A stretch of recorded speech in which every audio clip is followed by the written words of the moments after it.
All right, so I thought I'd give you guys a quick weekly update of what we've got going on. First of all, we got some open space in here. We've actually been able to move a couple of boats in and out of the shop as they've come in to get updates for either new transducers, new radar, software updates, troubleshooting, things like that. As you can see, we've got a ton of Southports still in here. We're still going to town working on those.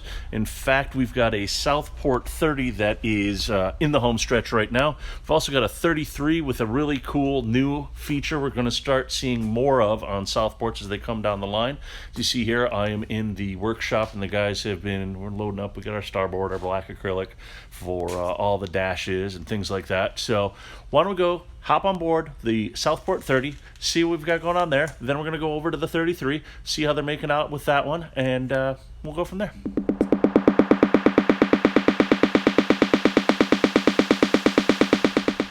All right, so we are on this Southport 30. It is in the home stretch of the build here.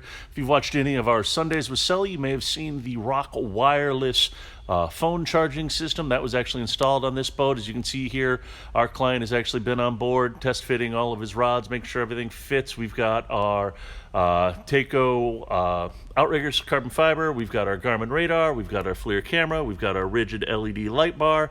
We've also gone ahead and we have installed some rod holders up in the bow as well. As you can see, he's got some rods in there, everything ready to go. So this one is in the home stretch. He's going to be hitting the water soon, and this really is a good chance for us to showcase what we do here, and that is make boats custom for our clients. We don't do cookie cutter projects here. We really like to make sure that we stand out and make your boat just that, your boat.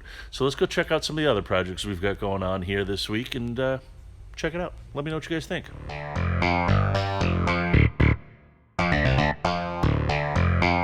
All right, so we also have this Southport 33 build going on. As you can see, we've got our Garmin 4-foot open array Fantom radar, our rigid light bar, and if I get my fat head out of the way here, you can kind of see the boxes of goodies here from Garmin. Got a bunch of wire pulls going on and everything else, so that makes it really nice. We're getting that all wrapped up. But what's really going to set this boat apart from all the other Southports that have come down the line so far is the helm layout on this one. This one's really special. We think we're going to start seeing a lot more people choose to go with this option. So let's go take a look, see what we've got going on back there, and what sets this one apart from all the others.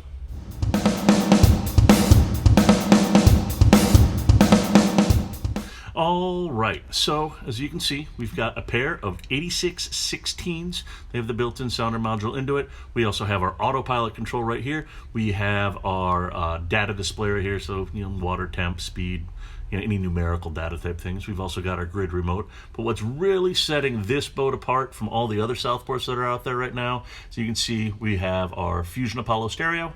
We go over to our 7-inch Garmin display. We go into our Yamaha 7-inch display, and then we go over to our Garmin VHF.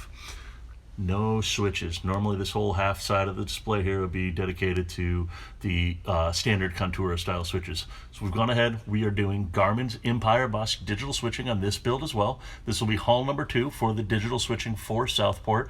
And what we've done on this one with the client is we have added a 7-inch Garmin display. Now this display ties into the network. It can show all the same data, but it's going to give him a dedicated display if he wants to have his switching. If he wants to have a big screen, he can do it. If he wants to run a small screen, he can do it. We're going to have all that functionality across there. We can have our fish finder, autopilot, you name it.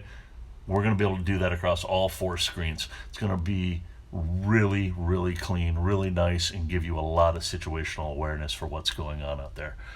Really proud of what this is, how this is coming along, and our interaction with Garmin as we've been doing all of these things, getting these boats up to spec with digital switching. Plus, it's really kind of cool. Nice clean look, no switches. We're going to do a whole feature on this boat when it's all said and done with the Empire switching, kind of show you guys even more what this can do. So if you're looking to buy a new boat or maybe retrofit a boat and you want to do digital switching, reach out to us.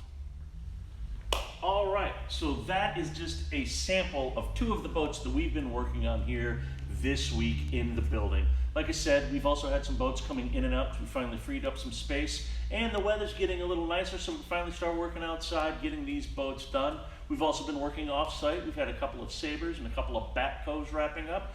I'm going to be starting some onboard training for some of our clients that are up in this region, As the rest of the country starts to open up, I'll be traveling, doing a lot more onboard training with our customers. That is a new service that we offer here at Navtronics called Confident Helm. You're going to be seeing a lot more of that in the coming weeks ahead as we discuss what that is.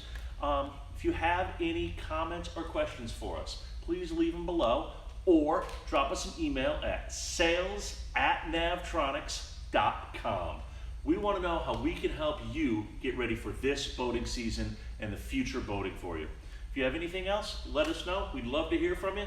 As always, until next time, peace.